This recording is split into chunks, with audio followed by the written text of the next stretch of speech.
नमस्कार साथियों, स्वागत है आपका अपने चैनल नितेश पांडे में। जैसा कि अभी तक आपको इस चैनल पर चतुर्थ सेमेस्टर की हर एक विषय की प्लेलिस्ट उपलब्ध करा दी गई है। यदि आपने अभी तक वीडियो नहीं देखी है तो साथियों जाकर देखिए, क्योंकि इस चैनल पर आपको प्रत्येक विषय की इम्पॉर्टेंट क्लास बेसिक कंसेप्ट से लेकर शून्य से शिखर तक क्लासेस दी जाएंगी।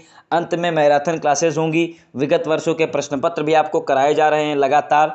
आज यह अंग्रेजी विषय की 9वीं क्लास है जो अभिषेक सर के द्वारा पढ़ाई जा रही है।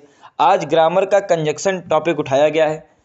प्रोनाउन नाउन पहले हो चुके हैं, एडजेक्टिव वह क्लासेस आप देखिए, प्लेलिस्ट में डाल दूंगा। तो साथियों, यदि आप चैनल पर नए हो चैनल को सब्सक्राइब करें, वीडियो को लाइक करें, कमेंट करें और अपने कॉलेज हर एक साथी के साथ ज़्यादा से ज़्यादा शेयर करें। आपका एक एक शेयर हमें मोटिवेट करता है नई वीडियो और अच्छे नोट्स देने के लिए। तो साथियों, अब आप अभिषेक सर के साथ क्लास को एंजॉय करिए। नमस्कार साथियों, मैं अभिषेक आपका स्वागत करता हूं आपके अपने चैनल नितेश पांडे में।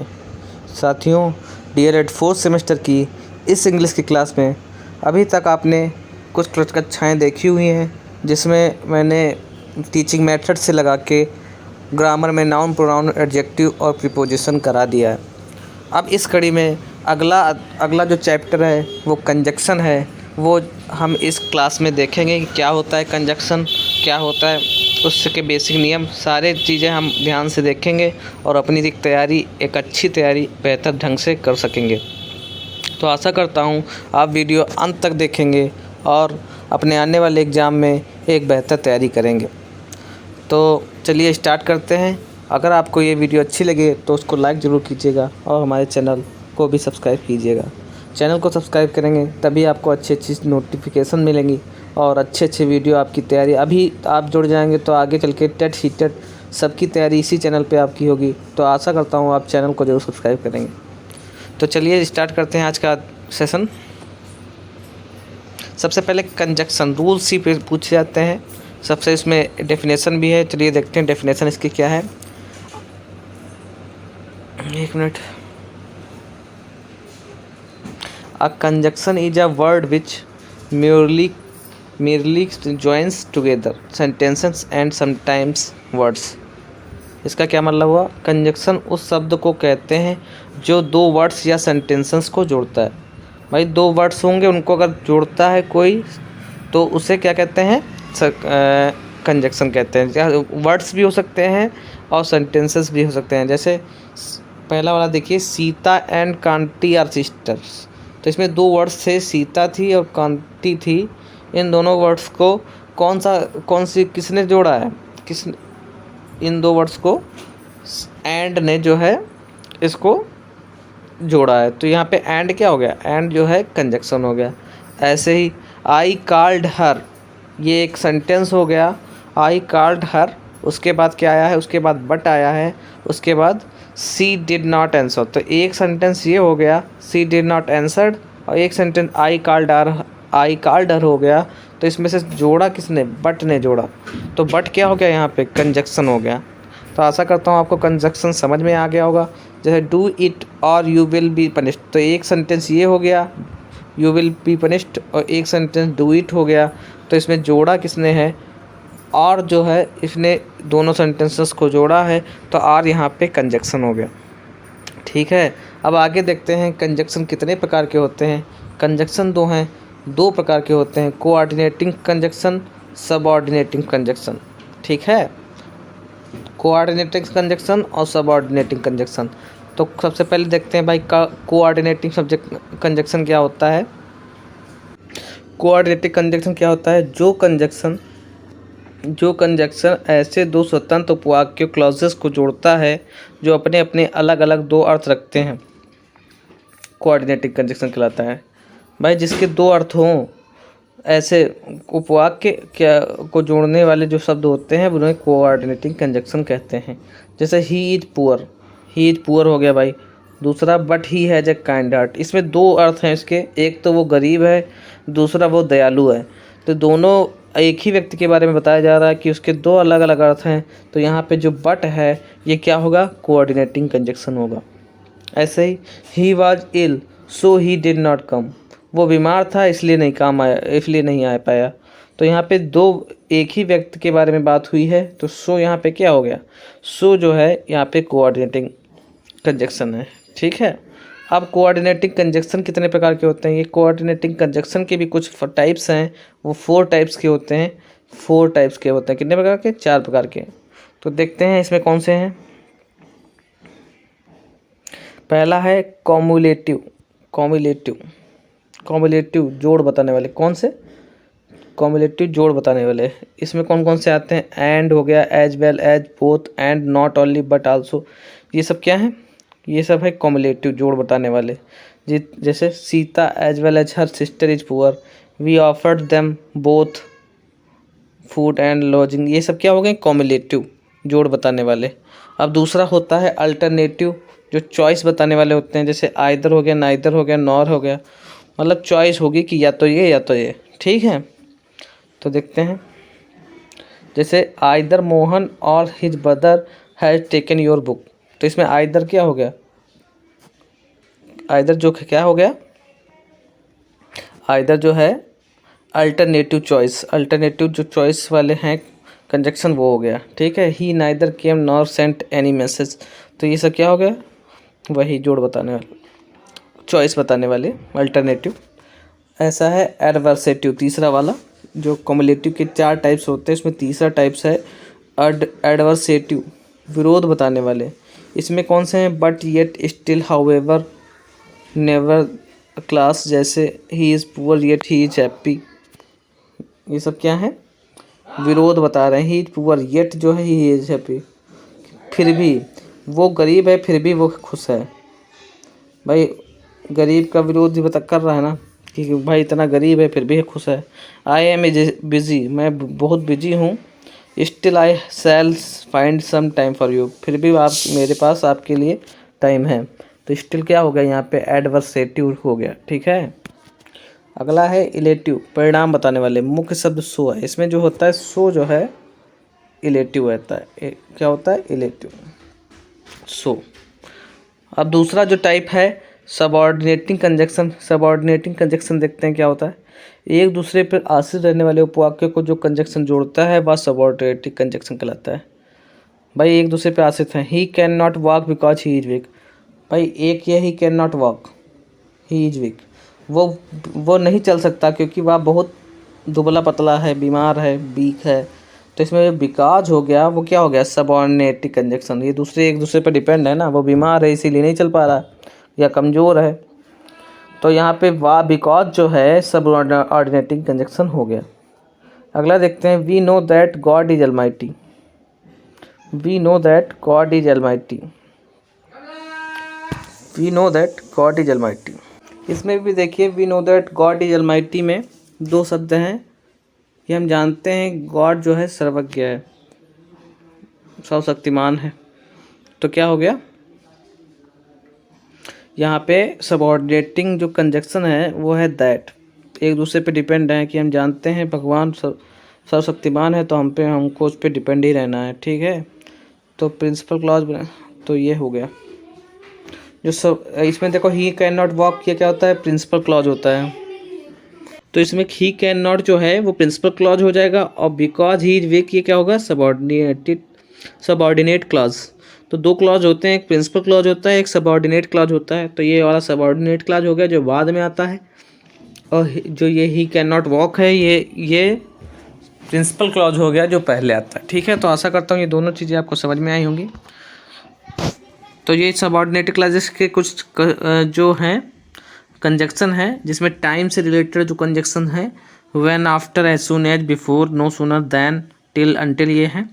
प्लेस से रिलेटेड जो है व्हेन, व्हेनेवर है। क्लॉज से, कॉज कारण से संबंधित है, because, as, so, since. Purpose से रिलेटेड है, that, so that, in order that, lest. Comparison से एज सून एज, ऐसे ही जो हैं ये सब कंपेरिजन से हैं। ऐसे ही कॉन्ट्रास्ट से आल्दो, दो, इवन, इफ, हाउएवर, ये सब हैं। रिजल्ट से कौन सा है, रिजल्ट का एक ही कंजक्शन है दैट, और उसके पहले क्लॉज में सो लगता है। ठीक है, कंडीशन से related if, unless, in case. Manner से related as, as, if, as for, as, so for, as जो है माइनर से रिलेटेड है। अब भाई हम इनके कुछ रूल्स देख लेते हैं कि रूल्स क्या होते हैं। रूल्स देखते हैं भाई। रूल नंबर 1, एंड बट का प्रयोग दो स्टेटमेंट या कोऑर्डिनेट क्लॉज को जोड़ने के लिए होता है। Your brother came here and met me, तो इसमें एंड का प्रयोग हुआ है दो क्लॉजेस को जोड़ने के लिए। ऐसे अगला कि your brother came here but he did not meet me, तो बट क्या हो गया, दो क्लॉजेस को जोड़ने के लिए। रूल नंबर 2, कंजक्शन बट के पश्चात एंड का प्रयोग होता है, ना कि एज का। बट के बाद जो है बोथ के पश्चात, ये बोथ आ गया इसमें, इसके पश्चात एंड का प्रयोग होगा, एज का नहीं, ठीक है। तो इसमें बोथ रजनी एंड, बोथ के बाद एंड, बोथ के बाद एंड, ठीक, ये हम समझ गए। क्योंकि बोथ का प्रयोग पॉजिटिव सेंस में होता है, इसका प्रयोग निगेटिव सेंस में नहीं कर सकते हैं। निगेटिव सेंटेंस बनाने के लिए नाइदर नॉर का प्रयोग होता है। Both and Rajni her brother did not go there, तो बोथ का प्रयोग पॉजिटिव में ही होता है, तो ये करेक्ट होगा। Neither Rajni nor her brother went there, both का प्रयोग पॉजिटिव केस में होता है, नॉट कि निगेटिव, ठीक है। रूल नंबर 3 देखते हैं। एंड और का प्रयोग करते समय यह ध्यान रखना चाहिए कि एंड केवल दो वस्तुओं को जोड़ता है, जबकि और दो वस्तु में केवल एक को बताता है, ठीक है। आई वांट अ बॉल और अ बैट, दो वस्तु में से किसी एक को बताया, मुझे एक बॉल चाहिए या तो बैट चाहिए, ठीक है। तो ये केवल ऑप्शन बताता है कि कौन चाहिए। और जो एंड जो है वो दो वस्तुओं को जोड़ता है। Do you want to live in Mumbai और इन चेन्नई, मुंबई में रहना चाहते हो कि ये चेन्नई में, ऑप्शन बता रहा है, तो यहाँ पे और ये हुआ।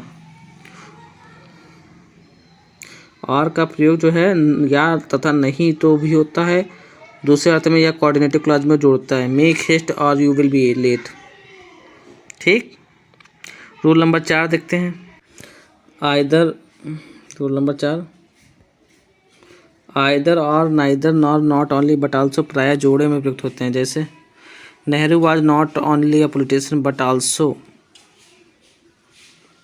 आइदर बट आल्सो, जो बट आल्सो है ये जोड़े में आता है, एक साथ आता है, मतलब जैसे नाइदर द टीचर नॉर, तो नाइदर के साथ नॉर होता है, आइदर के साथ और होता है।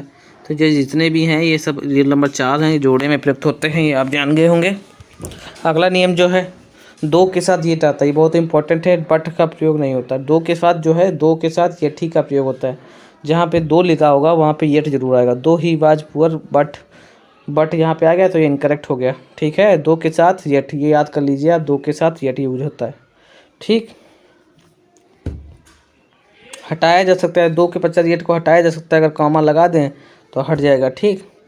नो सुनर के बाद वर्ब का प्रयोग इंटरगेटिव सेंटेंस की भी बात होता है, और इसके बाद डोंट देन का प्रयोग होता है। No sooner did he see the lion then, no sooner के बाद इंटरगेटिव के बाद की तरह यूज हुआ, और इसके बाद देन लाया गया। नो सुनर के बाद देन भी आ जाता है, ठीक है। अगला नियम देखते हैं। स्केरली और हार्डली मुश्किल के पश्चात वेन आता है। स्केरली और हार्डली आ जाए तो वहाँ पे क्या आता है, वेन, ठीक। देन नहीं आएगा, वेन आएगा, वेन। स्केरली और हार्डली के केस में, स्केरली और हार्डली के केस में क्या आता है, वेन आता है, ठीक है। कहाँ पे थे हम लोग, रूल नंबर, स्केरली 7 के पास। रूल नंबर 8 जो है, जब सच या और सेम का प्रयोग एडजेक्टिव की तरह हो तो उनके पश्चात कंजक्शन एज आता है, ना कि वो, विच या when. I have such a big book, as होगा, विच नहीं होगा। तो हमको क्या सीखने को मिला इसमें सीखने को मिला कि सच और सेम के केस में एज आता है, क्या आता है, एज आता है। सच या सेम के बाद एज आता है, सच या सेम, एज, सच एज से आप याद कीजिए, सच एज हो गया। और कौन सा है, सेम एज, तो ये आप समझ गए होंगे, सच एज और सेम एज। तो इसके बाद कंजक्शन जो है एज आता है, ना कि वो विच आता है, ठीक है। अगला देखते हैं नियम। अगला नियम है किसी प्रश्नवाचक शब्द जैसे वाट, हाउ, वाई, व्हेन, यू के बाद दैट नहीं लगाया जाता है। I asked him that why he was late, तो दैट नहीं होगा, वाई ही केवल होगा, केवल वाई होगा, डैट नहीं लगेगा इसमें जब इंटरोगेटिव बीच में आ जाए। अगला नियम देखते हैं, अनलेस और अनटिल के बाद नॉट का प्रयोग नहीं होता। ये निगेटिव होते हैं, ये दोनों निगेटिव होते हैं, तो इनके बीच कभी नॉट नहीं लगता, ये अनकरेक्ट हो जाएगा। अनलेस या अनटिल जहाँ पे भी आ जाए वहाँ पे हम पॉजिटिव सेंटेंस ही रखते हैं, ना कि निगेटिव। ठीक है। He can not succeed unless he work hard, वो तब तक नहीं सफल हो सकता जब तक कि वह, अनलेस का मतलब क्या होता है, अनलेस का मतलब जो होता है जब तक कि नहीं, जब तक कि नहीं, जब तक कि नहीं। ठीक है, जब तक कि नहीं, जब तक कि नहीं, अनलेस का मतलब। दोनों का प्रयोग होता है कि वो तब तक से नहीं सफल हो सकता है कि जब तक कि नहीं वो उसने कड़ी मेहनत करे। ठीक, ऐसे ही अनटिल भी आ गया तो वहाँ भी पॉजिटिव होगा। अनलेस और अनटिल के साथ निगेटिव का प्रयोग नहीं होता, ये सीखने को मिला हमको। रूल नंबर 11 कहता है, इफ़ व्हेन वेदर दो का प्रयोग हो वहाँ डैट का प्रयोग नहीं करना चाहिए। I dot that he will pass, इसमें देखिए डॉट दैट आ गया यहाँ पे, जहाँ इफ़ व्हेन वेदर का प्रयोग हो वहाँ डैट का प्रयोग नहीं करना चाहिए। तो आई डॉप्ड वेदर होगा, यहाँ पे किसका प्रयोग होगा, वेदर या इफ़ का प्रयोग करेंगे तो वहाँ डैट नहीं होगा। I asked Mohan if he would go with me. ठीक है, चलते हैं अगले नियम पे। रूल नंबर 12, वेन और इफ़ के पश्चात देन का प्रयोग नहीं होता है। वेन और इफ़ के पश्चात देन का प्रयोग नहीं होता है, देन के स्थान पर केवल कॉमा लगा देते हैं। देन के स्थान पर क्या लगा देते हैं, कॉमा। वेन के बाद जो है देन का प्रयोग नहीं होगा, कॉमा लगा देते हैं, काम चल जाता है। If I go then will I get, then नहीं लगेगा, कॉमा लगा देंगे। ठीक है, चलते हैं अगले पे। रूल नंबर 12 हो गया था, रूल नंबर 13।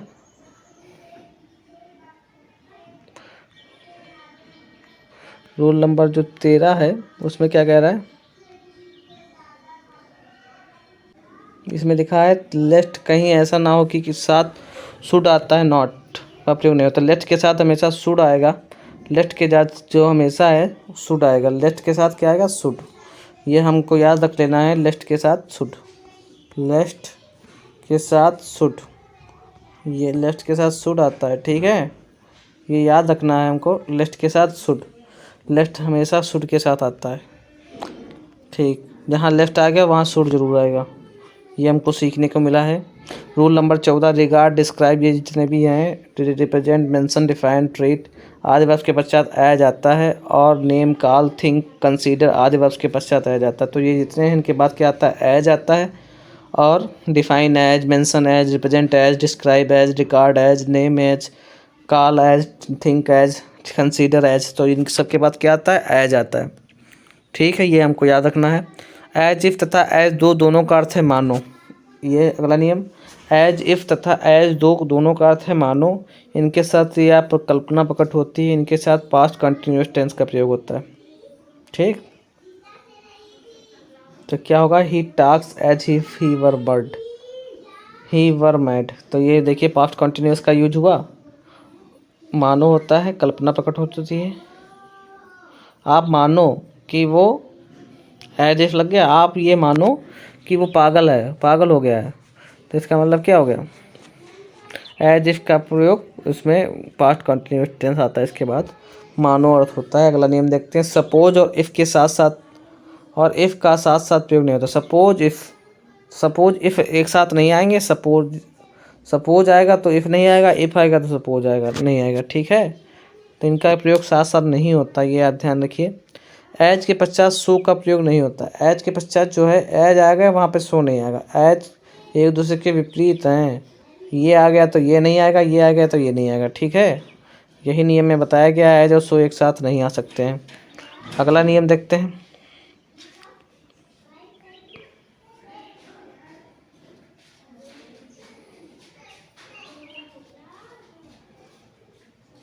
जोड़ डालने के लिए होता है केवल, एज के पश्चात सो का प्रयोग केवल जोड़ डालने के लिए किया जा सकता है।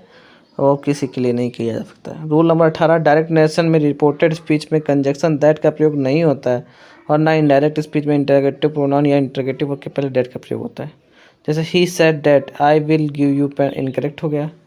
ही सेड, इसमें जो है डैट पहले नहीं आ जाएगा, किसमें, इनडायरेक्ट स्पीच में। डायरेक्ट स्पीच में जो है डैट पहले नहीं आ जाएगा,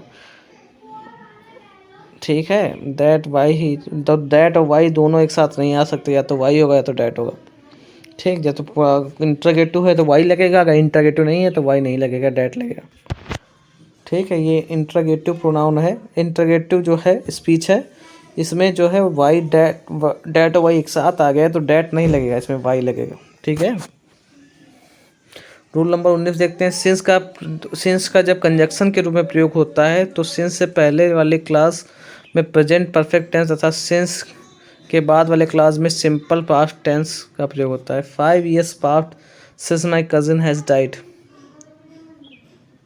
5 years have past since my cousin died.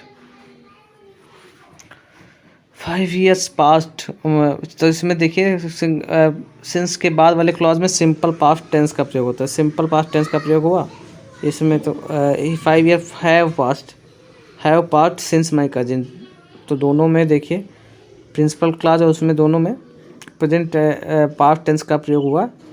इसका मतलब क्या हुआ, प्रेजेंट सबसे पहले सब्जेक्ट है प्रेजेंट परफेक्ट टेंस का होगा और दूसरे वाले में पास्ट टेंस का। और इसमें देखिए सेकंड दोनों में वही पास्ट टेंस लगा दिया था, पास्ट इंडेफिनिट, जबकि पहले वाले में प्रेजेंट परफेक्ट लगेगा, ठीक है। अगला देखते हैं बिकॉज का प्रयोग। बिकॉज का कारण बताता है, एज तथा सिंस भी बताने के कारण इसे लेकिन प्रयुक्त होते हैं, लेकिन एज और सिंस का प्रयोग साधारणतः प्रथम उपवाक्य में होता है, जबकि बिकॉज का प्रयोग दूसरे बाद वाली उपवाक्य में होता है। जैसे एज ही इज वीक हैं, तो एज का प्रयोग है प्रथम में हो गया और जो बिकॉज का प्रयोग है वो सेकंड में हो गया। तो इनका मतलब क्या हो गया, इसका मतलब ये हो गया कि एज का प्रयोग प्रथम वाले में होगा और बिकॉज का प्रयोग द्वितीय में है। दोनों का कारण बताने में किया जाता है, ठीक है। अब देखिए conjunction used in pairs, either और यूज होता है, such as, hardly, when, scarcely, when, both, and, दो के साथ ये बहुत है, नो सूनर के साथ देन लगता है, सो एडजेक्टिव एज लगता है, सो एडजेक्टिव डैट लगता है, ठीक है। तो ये सब हैं, अर्ली के साथ व्हेन, सच एज, आइदर और, ये सब बहुत इंपॉर्टेंट है। ये आप 5-5 बार बोलेंगे तो अपने आप आपको कवर हो जाएगा, ठीक है। तो ये पूरी एक्सरसाइज है, इसको भी आप कीजिएगा। ये पूरी PDF आपको टेलीग्राम चैनल पे मिल जाएगी, जिसमें आपको नोट्स बनाने की कोई दिक्कत ना हो। तो हमारे टेलीग्राम चैनल से ज़रूर जुड़िएगा और ऐसे ही पढ़ते रहिए। और हमारे चैनल को जो सपोर्ट कीजिए, लाइक कर दीजिए वीडियो को और कमेंट में भी बताइए कैसा लगा वीडियो। आपके एक लाइक से हमें बहुत मोटिवेशन मिलेगा ऐसे ही आपके लिए नई और अच्छी वीडियो बनाने का। तो चैनल को जरूर सब्सक्राइब कीजिए और बेल आइकन भी प्रेस कीजिए, जिससे आपको आने वाली सारी वीडियोज़ का नोटिफिकेशन टाइम पे मिल सके। तो चलिए, आशा करता हूँ अच्छा लगी होगी आपको वीडियो। तो चलिए मिलते हैं किसी और एक अच्छे टॉपिक के साथ, तब तक के लिए नमस्कार।